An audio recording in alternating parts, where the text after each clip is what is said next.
Hi guys, and welcome to my channel.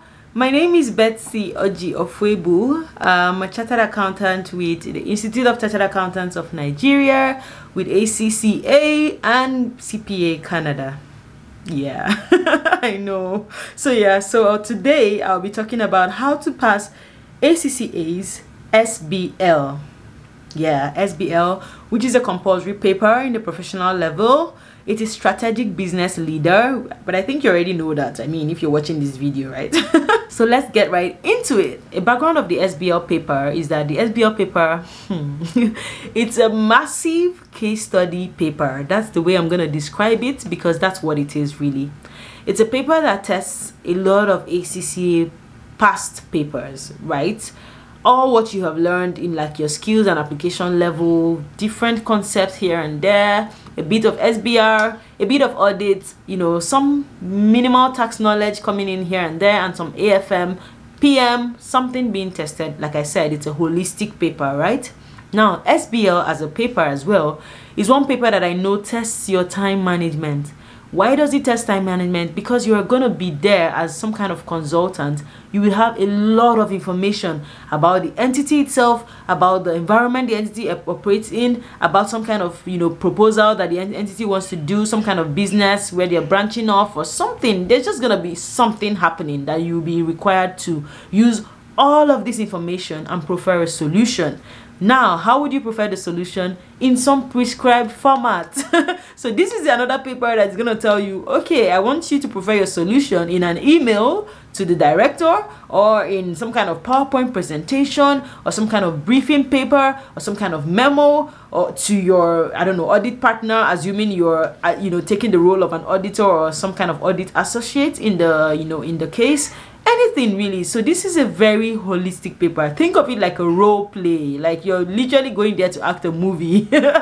Yeah, but then it's not the worst paper, because it's also a very easy to fill paper and an easy to pass paper. So let's focus on the positives now. How do I pass SBL? What do I need to do, Betsy? Tell me about it. Share your experience. What exactly did you do that helped you to pass SBL and your other 3 ACCA papers that you took in 4 months? Yeah guys, I passed my 4 papers in 4 months. If you haven't watched that video, go ahead to watch it. I shared my experience generally around ACCA and what I did to help me be a quick and efficient student when it came to ACCA. I didn't waste time, guys, and that worked out for me, and I hope it works out for you as well. So SBL is the one paper where I would not recommend you studying the study pack. Yes, I know this doesn't sound like a good advice, but trust me, it is a very wide paper. And to be honest with you guys, based on the time that you have, I mean, if you have all the time in the world, please go ahead to study the Kaplan or the BPP, you know, study kit. But if you do not have time, which like I didn't have time at that time when I was taking these papers. For SBL, what I did particularly was I used Open Tuition's notes. Open Tuition's notes were summarized, so I just picked up their notes and I read through them. Because it's such a, you know, the paper is very realistic, so it just tests things that you already know, so they're not going to be very strange topics, right? But it has a lot of models, so those models might be strange to you, and you know, you might just be like, what is all of this, right? We're going to talk about the models, but I'm just introducing the kind of resources that I used. So I used Open Tuition's lecture notes. I read through it. I made my jottings. You guys know I always say jot down. I always jot down anything I study in quick and easy, you know, sentences that would help me in an exam condition. Once I was done jotting down my understanding of the different topics for SBL, what I did next was I went on to watch Dr. Dino Constantine's SBL 100 series. So this is, you can find this online really. Just type into Google search SBL 100 series by Dino Constantine. I'll probably find, you know, this link and put in my description of this video, my description box of YouTube, right? But if you're someone that's not really familiar with YouTube and don't understand what I mean by what I'm saying, then just type into Google right now, really.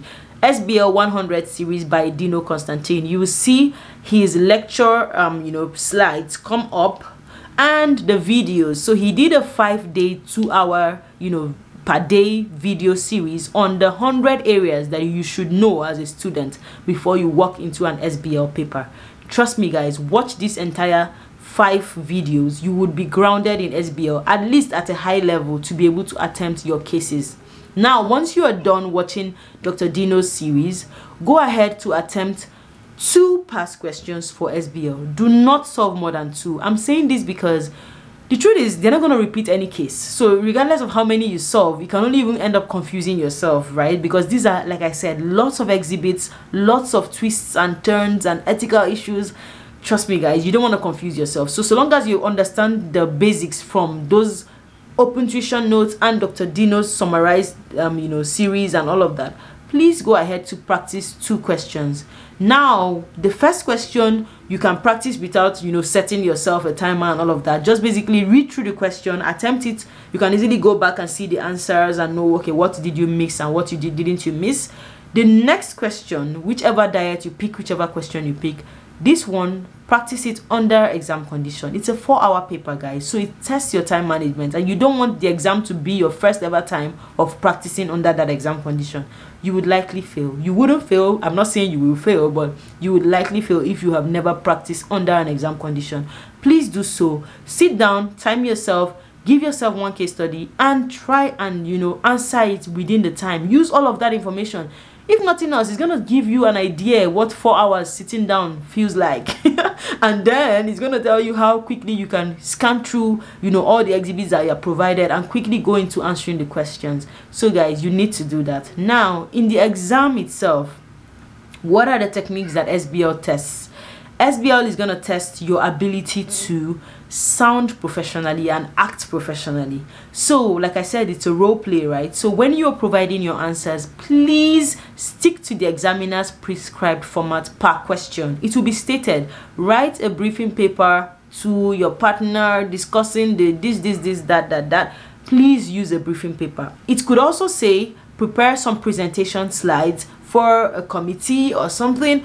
Please ensure you are using the presentation slides. Draw a box just the way you would do when you're using a PowerPoint presentation, and make your answers concise, because this is a presentation slide. You're not going to bunch it up with a lot of information. So all of this you can learn when you use, when you attend Dr. Dino's classes. He's going to explain how to, concisely address this questions based on the prescribed format by the examiner. Now, if it also says you should write an email, then you have to put like your to, from, subject and date and all of that, and then you address the email, right? And then you say if it's a confidential email, you might want to go ahead to say confidential or something.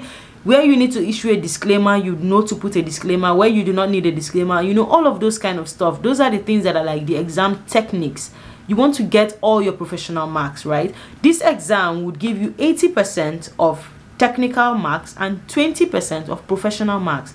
Those professional marks will be testing your professional skills, your skepticism, even the way you use the kind of, the formats that the exam requires, all of those kind of stuff, right? So you want to max out on those professional marks as much as you can, and you can only get this by practicing. Practice those questions and see what your pitfalls are. Oh my gosh, like when you were supposed to display skepticism, it means you should question the question. Yeah, maybe you're trying to do a forecast for a client, and then the client only provides you 2 years of previous financial statements. You can question it to say you don't think you have sufficient information to be able to do a forecast since you only have 2 years of financial statements, something like that. You just make that kind of comment. It makes the examiner know that you are ready, like you have your skepticism in check. You are questioning that, why do I have only 2 years when I'm supposed to prepare a forecast? At least I should be able to look back enough before I can say what is going to happen in the future, right? Yeah, so something like that. This is just an example off the top of my head, so it helps really to be grounded in those kind of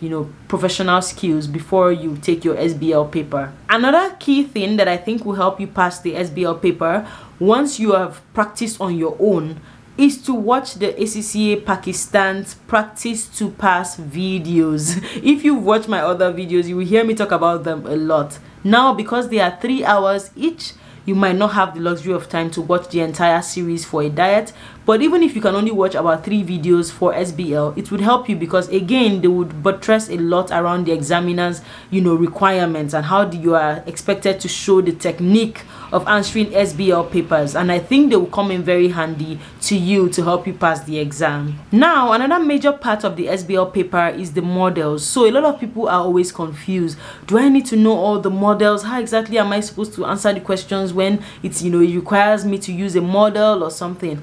To be honest with you guys, except the examiner states it, categorically to say using Potter's 5 forces, analyze the business environment or analyze this, then that way you are required to use a model. So yes, the examiner rarely requires students to use a specific named model. It doesn't happen all the time.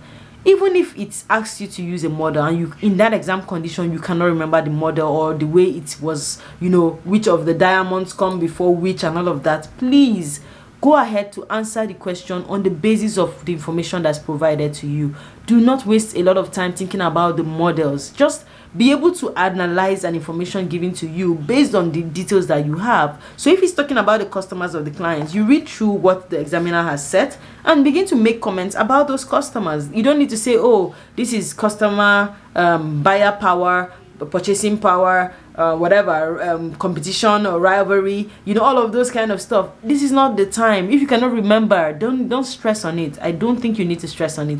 Go ahead to answer it as best as you can, but no matter how you are answering it, ensure you are writing professionally. Don't just sound like you're just throwing words all around the place. No, convey your points using paragraphs. Just make your paper beautiful. Like when you're done, you would know that, well, even though I didn't use the models, I was able to address this, what the examiner wanted from me. I provided it in a legible manner, in points, using the prescribed format, which is even more important than remembering the names of the models, right? That's what my experience was. I couldn't really remember all those models. There were a lot of them and it was getting confusing at the time. Potter's diamond, different models that I had never even seen in my life.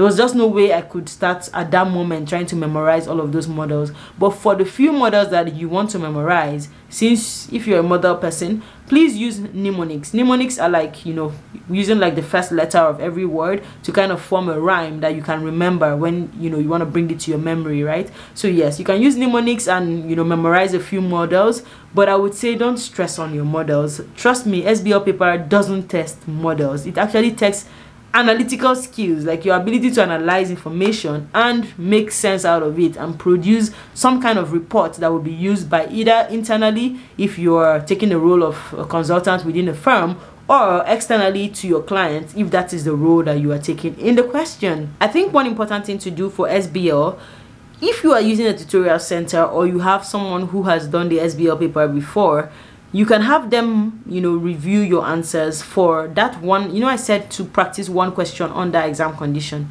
When you are done, have someone review it. Just look at it for you, as in, did you do well? What does the person think? How does he think you are writing? How does he or she think you are expressing yourself? Do you sound professional enough? All of those stuff. Your writing, really. I know it's not an English exam, even though it will be tested likely in English, but it's not testing your, the perfection of your English, right? Yeah, but you still at the same time don't want to just throw words around. You want to ensure that you are conveying the information in the way that it is understandable to your client, because remember, it's a role play, so you're taking the role of a consultant or an auditor or someone. So you want to ensure that whatever slide you produce, whatever memo you produce, is understandable. That's like the key thing for SBL, and I think you'll be fine, guys. I know it's a paper that's so scary because of the timing and because of the exhibits and all of that, but please use all the exhibits. All of those exhibits are important. The examiner will not give you any exhibit that is not linked to one question or the other. No, there's no waste of exhibits, right? It will likely be a 14-page or a 12-page exhibit. Read through them as fast as you can. Annotate, like basically annotate means just underline and just make a comment right next to what you underline, something like that. So you can do that even if you're taking the paper, in a physical site, or if you are doing it online. Use your highlighter and just like, as you're reading through, quickly, highlight different colors, just things that you think are important even while you read through a case, you know things that are important, right? So when they make mention of how much revenue the company has, or one major disadvantage in the new country they are planning to set up a business location at, or something, that's something that's important. You don't even need to know what the question is at that time to know that that's an important information, right? So quickly highlight anything that you consider important while you are reading through, and then you come back and begin to pick all those information and analyze them into the question that you have been asked. And I think you'll be fine, guys. Remember not to go into the exam afraid.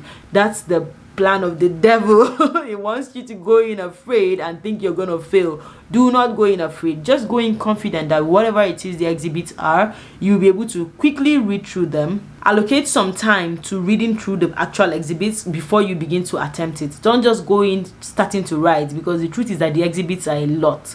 So you want to try and go through those exhibits as quickly as you can. So you can allocate maybe 1 hour to just reading through the exhibits and knowing what each exhibit relates to, so that when you now go into the actual drafting of your reports and all of that, then at that point you know, okay, this exhibit 3 was the one that was talking about maybe, I don't know, some kind of audit independence issue, and now this question is talking about independence, so you know it's linked, right? So something like that, really. And I think you guys will be fine. The paper is scary, I know, but please don't go in afraid. Go in confident that all what I've said, and in addition to all what you have prepared for up till now, will help you pass the SBL paper. And I wish you all the best in your exams. Please hit the subscribe button. Please share this video with your friends and loved ones, and we'll see you guys next time. Bye.